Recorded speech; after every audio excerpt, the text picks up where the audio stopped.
Bonjour à tous, je suis Sarah Benentendi Medjaoud, doctorante à l'Université Toulouse 2 en troisième année de thèse sous la direction d'Aurélie Simoes-Perlan et Pierre Largy, où je m'intéresse à l'effet des émotions sur les processus d'apprentissage et plus particulièrement sur l'attention au cours du développement, puisque automatiquement, pour apprendre, il est nécessaire d'encoder de l'information et pour ce faire, il faut qu'une partie de l'attention au moins soit focalisée sur ces informations à apprendre.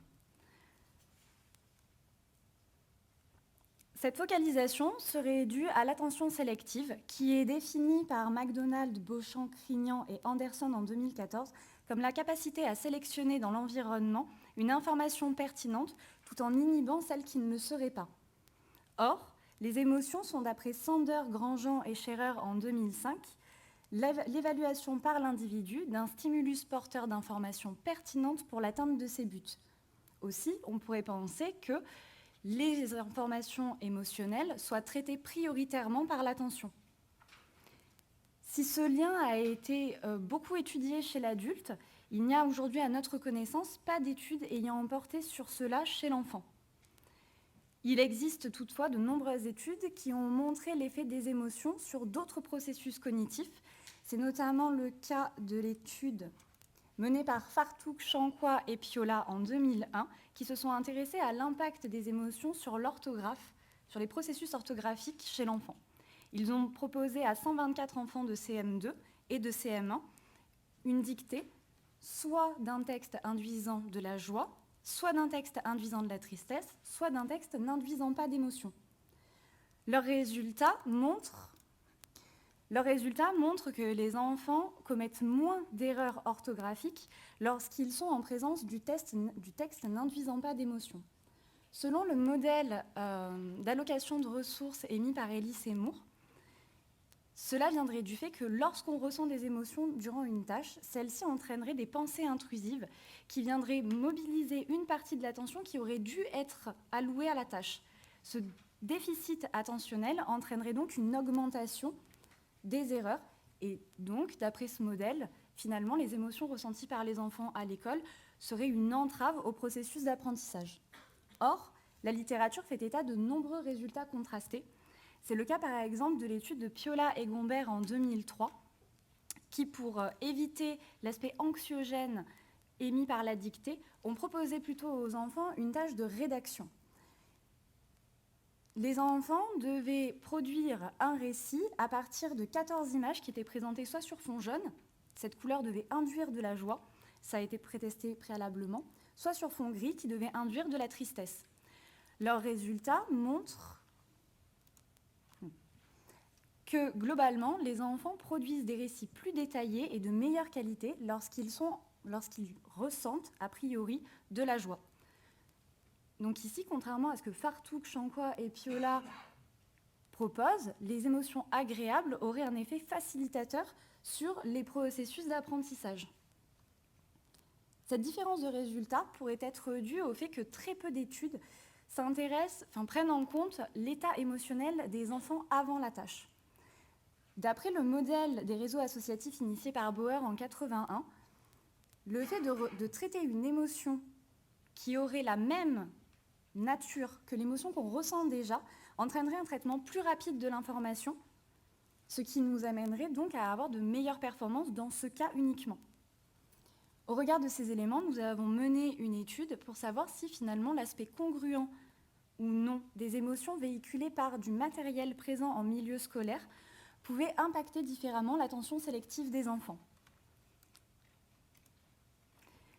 Pour ce faire, nous avons proposé à 131 enfants de moyenne section et de CE1 d'évaluer leur état émotionnel sur une tâche d'auto-évaluation, en 7 points allant de très content à très pas content. Par la suite, nous leur avons proposé une écoute musicale de 30 secondes. Pour la moitié d'entre eux, il s'agissait du Carnaval des animaux, qui devait induire des émotions agréables, chose que nous avons prétestée au préalable sur 75 enfants des mêmes tranches d'âge. Et pour l'autre moitié, il s'agissait du prélude numéro 4 de Chopin, qui devait induire des émotions désagréables de type tristesse. Suite à cela, nous leur avons proposé une tâche de barrage, inspirée de celle de Corcoran, Bryant et Ellsworth, qui propose en fait de retrouver 25 cibles parmi 130 items, et pour la moitié, en 45 secondes, et pour la moitié des enfants, cette tâche a été présentée en jaune, couleur devant induire de la joie, chose que nous avons pré-regardé sur 400 enfants des mêmes tranches d'âge au préalable. Et pour l'autre moitié, elles étaient présentées en gris. Ça nous a donc permis en fait d'avoir 4 groupes. 2 groupes congruents, avec la musique et la couleur qui induisaient le même type d'émotion. Donc soit musique triste, couleur triste, soit musique joyeuse, couleur joyeuse, et 2 groupes non congruents qui n'induisaient pas du coup les mêmes émotions. Au regard du modèle de Bauer sur lequel nous nous sommes basés, nous nous attendions à une variation du pourcentage de cibles barrées en faveur de la congruence émotionnelle.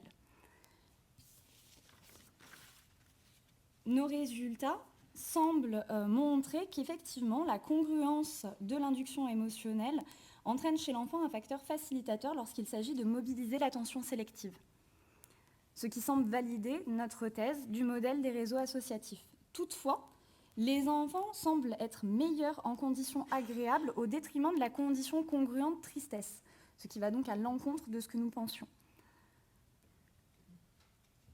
Cette différence pourrait s'expliquer par le fait que les enfants ont évalué leur état émotionnel comme étant très contents pour la majorité d'entre eux, voire même 90%, avant la tâche, ce qui pourrait avoir renforcé encore plus l'effet des 2 inductions joyeuses. De plus, selon certaines études, la joie diminuerait l'impression de contrainte temporelle et permettrait à l'individu de mieux détailler son environnement, ce qui du coup aurait également pu aider les individus à avoir de meilleures performances dans ce cas. Il semble aussi que l'effet des émotions augmente avec l'âge, puisque finalement, on a très peu de différence chez les moyennes sections, alors que la différence augmente entre les conditions chez les CE1.